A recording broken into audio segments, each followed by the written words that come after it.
Chers participants, chers passionnés de l'agroécologie, vous venez de suivre le module 3 sur la gestion du matériel végétal et du semis. Abordons à présent le module 4 sur la gestion de l'eau.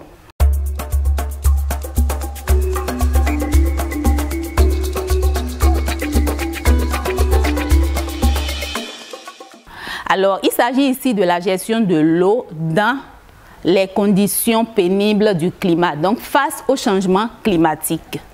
Donc, nous aborderons les systèmes d'irrigation.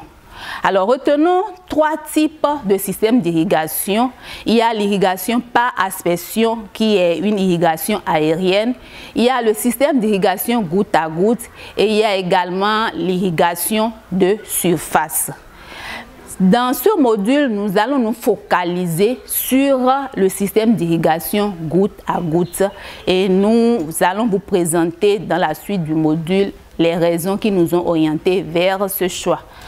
Et les 2 autres types de systèmes d'irrigation, à savoir l'irrigation par aspersion et l'irrigation de surface, sont beaucoup plus adaptés aux exploitations agricoles de plus grande taille. Alors, le système d'irrigation goutte à goutte est un système qui permet de limiter les pertes en eau. Ça fait partie des avantages et c'est d'ailleurs ce qui nous a orientés vers son développement. Alors, vous le savez tous, quand on parle de système d'irrigation goutte à goutte, en fait, les besoins, on tient compte des besoins des plantes pour irriguer. Et on tient également compte des écartements des cultures. Je vous explique.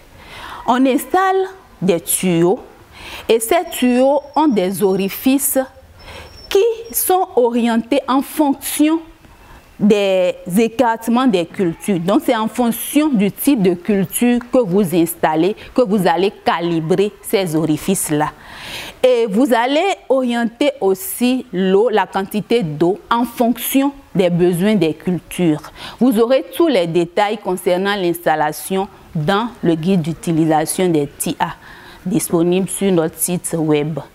Alors, les autres avantages liés au système d'irrigation goutte à goutte sont aussi, et j'ai déjà parlé de l'économie d'eau, et ça nécessite aussi peu de main-d'œuvre pour son installation.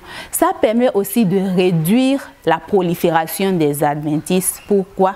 Parce que lors de l'arrosage, lors de l'irrigation, l'eau est directement orientée vers les racines des cultures. Donc, on n'observe plus de perte d'eau vers le sol nu qui va faciliter la prolifération des adventices. Et c'est également adapté à tout type de sol et ça donne également la possibilité d'introduire des fertilisants dans le système. Alors, ce système d'irrigation n'a pas que des avantages. Ça a également quelques limites, dont entre autres l'entretien régulier du système. Donc, il faut nettoyer régulièrement les filtres pour les déboucher et faciliter la sortie de l'eau. Ça nécessite également la main-d'œuvre qualifiée pour son installation, mais le coût d'installation aussi est élevé. Donc, il vous faut les moyens financiers nécessaires pour y arriver. Et les tuyaux utilisés pour l'installation sont également exposés aux dégâts des animaux. Donc voilà de façon ramassée les limites liées à ce système d'irrigation. Alors, chers participants, n'hésitez pas de nous laisser en commentaire vos questions et préoccupations et nous allons essayer de vous répondre. Nous vous remercions pour votre attention et à très bientôt pour le prochain module.